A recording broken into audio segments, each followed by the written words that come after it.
ఏమో నేను బయట తిరిగా అంటే కార్తీక్కి ఫస్ట్ డే స్కూల్ కదా, పిలుచుకురావడం పిలుచుకెళ్ళడము అట్లా తిరిగా అంతే. 2 days హెడేక్. ఇది నార్మల్ హెడేక్ అయితే అయినా పర్లేదండి, ఏదో ట్యాబ్లెట్ వేసుకోవడం మేనేజ్ చేసుకోవచ్చు. మైగ్రేన్ ఎట్టుంటుంది తెలుసా, తల గోడకేసి కొట్టుకోవాలని అంత నొప్పి వస్తుంది అనమాట. సో పర్లేదు. అండ్ ఇవాళ మా ఆయన ఒక సర్ప్రైజ్ ఇచ్చారు. సో ఇది కామనే నేను నిన్న ఈవినింగ్ 6 నుంచే పడుకునేది. అంటే నిద్ర ఏం రాదు మనకి, మైగ్రేన్ ఉన్నప్పుడు నిద్ర రాదు. సౌండ్స్ ఉన్నా లైటింగ్ ఉన్నా. నాకు ఇప్పుడు ఈ ఆకాశం ఇంత వెళ్తూ చూస్తుంటే కూడా కళ్ళు తెరవలేకపోతున్నాను అనమాట. సో జస్ట్ పడుకొని ఉన్నా. నైట్ ఏమో నిద్రపోయినా కొంచెం. మార్నింగ్ నేను ఇది టాబ్లెట్స్ ఉన్నాయి, బట్ అవి పెయిన్ కిల్లర్స్ అనమాట. అవి రేర్గా వేసుకుంటే మంచిదని చెప్పారు. మనం తలనొప్పి వచ్చిన ప్రతిసారి వేసుకుంటే ఆ పెయిన్ కిల్లర్ వల్ల ఇంకొక రోగం వస్తుంది. సో నేను అందుకని ఇప్పుడు పెయిన్ కిల్లర్ వేసుకోగానే తగ్గిపోతుంది, ఒక 1 hour 1/2 hour అలా మేనేజ్ చేస్తే. బట్ పెయిన్ కిల్లర్ వేసుకోకుండా తగ్గిద్దామని నా ప్రయత్నము. ఎందుకంటే అది ఇప్పటి నుంచి అలవాటు చేసుకుంటే నాకు ఫ్యూచర్లో ఉపయోగపడుతుంది అనమాట. సో అందుకని. అండ్ సర్ప్రైజ్ అని ఏం చెప్పాను కదా, ఏం చేశారంటే షింకు నిండుకు నైట్ ఈవినింగ్ ఆఫ్టర్నూన్ తిన్న ప్లేట్స్ నుంచి అన్నీ అట్లే పెట్టి వదిలేసా. తెల్లారు లేచే గుండికి కౌంటర్ టాప్ మొత్తం క్లీన్ ఉంది, షింక్ మొత్తం ఖాళీ ఉంది, నీట్గా కడిగి తుడిచి పెట్టేశారు. అండ్ మా మామ వచ్చి కౌంటర్ టాప్ క్లీన్ చేసేసి స్టవ్ అంతా క్లీన్ చేసి పెట్టారు. మా వారు పాత్రలు కడిగేశారు. అదండి. అంటే వాళ్ళు చేస్తారు అందరి ఇళ్ళల్లో మగవాళ్ళు, బట్ కొంతమంది చెప్తారు, కొంతమంది చెప్పుకోరు. మా ఆయన ఎప్పుడు చేస్తారు, బట్ నేను ఎప్పుడు చెప్పుకోలే. ఈసారి ఎందుకో చెప్పుకోవాలనిపించింది అనమాట. సో అంతే. సో ఇదండి, నేను కాఫీ తగ్గేసాక మళ్ళీ షింక్లో పాత్రలన్నీ వేసేసాను. అండ్ కార్తీక్ లేచే లోపల వాడికి హాట్ వాటర్ రెడీ చేసి ఉంచాను. సో నీట్గా కౌంటర్ టాప్ క్లీన్ చేసేసారనమాట. సో అంటే సర్ప్రైజ్ అయ్యారు. అంటే నాకు చెప్పి చేస్తారు ఎప్పుడు కూడా, సడన్గా చెప్పగానే చేశారంటే సర్ప్రైజ్ లాగా ఉండింది. సో ఇంకా ఆ రోజు కార్తీక్ లంచ్కి మునక్కాయ సాంబారు, అలాగే సేమియా ఉప్మాను ఏదో చేస్తున్నాను. సో దానికి ఆనియన్స్ పచ్చిమిర్చి తరిగి పెట్టాను అనమాట.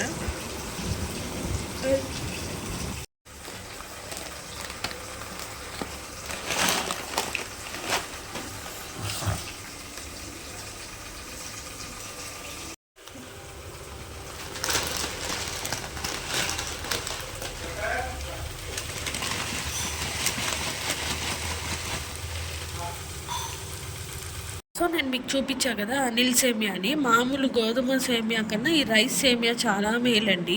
సో నాకేమో ఇది చేయడం రాదు. నేను మా వదిళ్ళకి తెల్లారితో కాల్ చేసి ఎలా చేయాలి, ఎంత క్వాంటిటీ వాటర్ పోయాలి అవన్నీ కనుక్కొని మళ్ళీ చేశాను. నిజంగా ఇది ఫస్ట్ టైం తిన్నప్పుడు ఆ సేమియా వేస్ట్ అనిపించింది. టేస్ట్ అయితే అంత బాగా వచ్చిందండి. మా కార్తీక్ కూడా చాలా బాగా నచ్చింది అనమాట. నిజంగా సీరియస్లీ అనిల్ సేమియా మార్కెట్లో అడిగి తీసుకోండి, చాలా బాగుంటుంది టేస్ట్ అయితే. సో ఇదేం లేదు, జస్ట్ ఇక్కడ సేమియా వేసి పెట్టే కదా, అది మునిగేదాకా వాటర్ పోస్తే చాలు. ఇప్పుడు హాట్ వాటర్, అది కూడా కోల్డ్ వాటర్ కాదు, ప్లస్ నార్మల్ వాటర్ కూడా తీసుకోకండి. హాట్ వాటర్ బాగా బాయిల్ చేసింది సేమియా. ఇప్పుడు నేను మునిగేదాకా వాటర్ పోస్తాను అంతే. సో చూసారు కదా, ఇంతే. కొంచెం వాటర్ యాడ్ చేసుకొనేసి లిడ్ పెట్టేసేయండి. పొడిగా వస్తుందండి ఉప్మా అయితే. చాలా బాగుంది టేస్ట్. నాకైతే స్పెషల్లీ ఈ సేమియా చాలా బాగా నచ్చింది. అండ్ ఈ సేమియాతో మనం రకరకాలుగా పులిహోరలు కూడా చేసుకోవచ్చంట. సో లెమన్ రైస్ చేసుకుంటాం కదా, సేమ్ ప్రాసెస్. ఇది 5 minutes వాటర్లో బాయిల్ చేసేసి వడగట్టేసి తీసుకునేయాలి. తీసేసుకున్నాక లెమన్ పులిహోర ఎలా తిరగమేస్తాము సేమ్ అలా పులిహోర వేసేసి పెట్టేసినాక కొంచెం వేడి తగ్గాక మనం లెమన్ అనేది స్క్వీజ్ చేసుకోవాలి. అంతే, సేమ్ ప్రాసెస్సే. చింతపండు పులిహోర ఏదైనా చేసుకోవచ్చంట. నాకు కూడా తెలీదు, మా వదిన వాళ్ళు చెప్తే ట్రై చేస్తాను. ఈసారి ట్రై చేసినప్పుడు ఖచ్చితంగా మీతో షేర్ చేసుకుంటాను.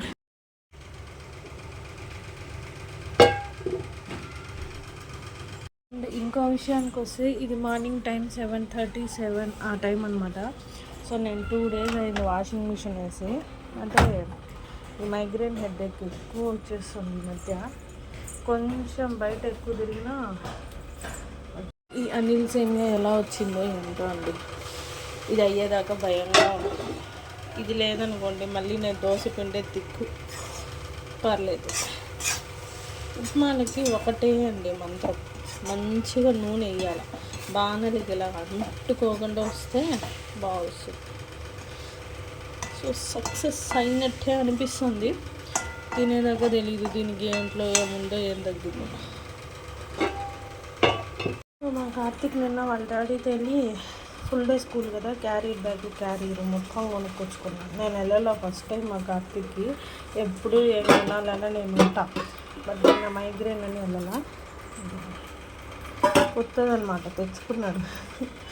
ఇన్ని రోజులు 5th క్లాస్ వరకు ఇంట్లో ఉండే క్యారీర్తో మేనేజ్ చేసేసాను, బట్ ఈసారి ఎందుకో కొత్తది తెచ్చుకుంటా అన్నాడు.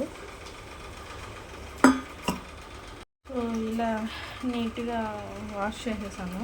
ఇంకా వంట అవ్వలేదు. వంట అయితే కార్తీక్కి క్యారీర్ ఒకేసారి పంపించేస్తే పని అయిపోతుంది. ఈ సక్సెస్ రేట్ చాలా సూపర్ వచ్చింది ఉప్మా. ఫస్ట్ టైం చేసినా బాగా చేశాను. చెప్పేదా ఉప్మాకి మంచి టిప్, ఆయిల్ ఎక్కువ వేసుకుంటే సరిపోతుంది. Time just 8:30. Karthik school timing. But బెండకాయ ఫ్రై ఇంకా మునక్కాయ సాంబార్ అనుకున్నా. మళ్ళీ మా కార్తీక్ మొత్తం ప్లాన్ చేంజ్ చేశాడు. వాడికి ఏమో కొంచెం హెల్త్ బాగాలేదన్నాడు. ఇంకా వాళ్ళ డాడీ స్కూల్ లీవ్ పెట్టేశాడు. సో రేపటి నుంచి మాత్రం ఒక్క లీవ్ లేకుండా వెళ్ళాలా స్కూల్కి అనేసి చెప్పి ఈరోజు లీవ్ పెట్టిస్తాడు. అంత అయిపోయింది. బట్ నాకు చాలా పనులు ఉన్నాయి. నిన్న మైగ్రేన్ వల్ల ఏమీ చేయలేకపోయాయి. ఈరోజు అన్నీ చేసుకోవాలి. డబుల్ వర్క్ అనమాట.